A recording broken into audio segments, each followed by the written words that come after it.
Madalas mangyari sa mga rider to. Panoorin natin. Video. Kagawan, gusto ko ha? Kagawan ko sa Greece. Wala problema, sir. Wala Elmer ko awit. Daplin, sir, daplin. Elmer ko awit. Taga Greece. Anak ko ni Kapitan. Alam ko lang ikumpensi mo ha. Hindi kayo mo balik kay scam.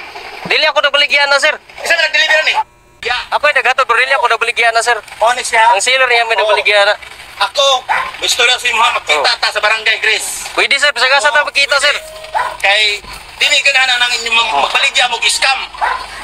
Siya, wala siya labag ka. Nag-deliver naman ko, sir. Ikaw man mismo ani mo kuan sa opisina. Eh, ikaw may mag-complain na. Ikaw mag-deliver eh. Pwede man mo largo sa opisina, sir. So nagpakilala po mga ka-Triple R TV na anak daw siya ng kapitan, no? Hindi ko alam kung totoo yung sinasabi nung umu-order ng parcel, yung naka-order ng parcel na yan. Na anak pa daw siya ni kapitan, no? Nagyabang pa, no? Sa hindi nakitindi ng Bisaya, dito nga na-scam nga daw to si Kuya. Hindi naman daw kasi yun ang order niya, no? At madalas mangyari sa mga rider to, scripted man o hindi, no?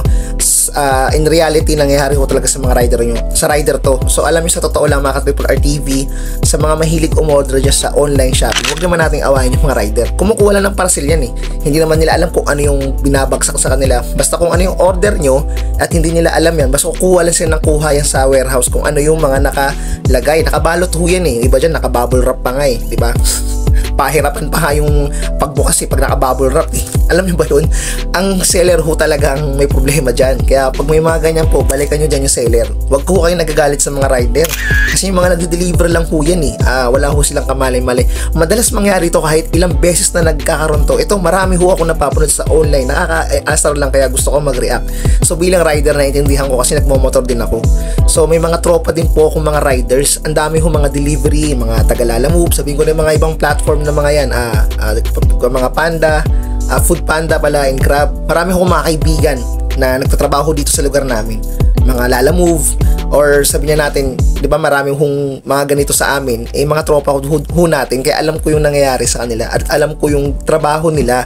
Yung iba ho kasi orderan ng order, tapos pag mali yung order ang ikakagalit nila yung rider. Bakit po kayo laging ganyan? Sa rider ho kayo nagagalit. Hindi po kayo pwedeng magalit sa rider. Kumukuha lang ng parcel yan So kung may problema kayo, sa seller ho talaga ang may problema. Kaya nga, ako mas gusto kong bumili ho talaga sa actual Kaya yung mga, alam ko yung mga masaselang mga ino-order, yung mga mamahalin, mas maganda ho talaga actual kasi nakikita nyo ng in personal, di ba?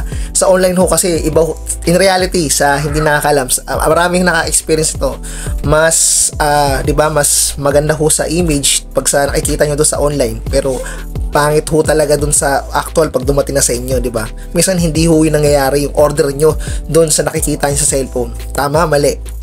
So yun ho. So maging po tayo, maging mahinahon pag mga ganyang bagay. Sa lahat ho to na mahilig sa online, no, na mag-order kung ano-ano na lang pinag-order sa online shopping. So hanggang dito na lang this ka-Triple R TV. Yan, Triple R TV nga pala sa aking FB page ka-Triple. So hanggang dito na lang. Be wise, okay? Peace out.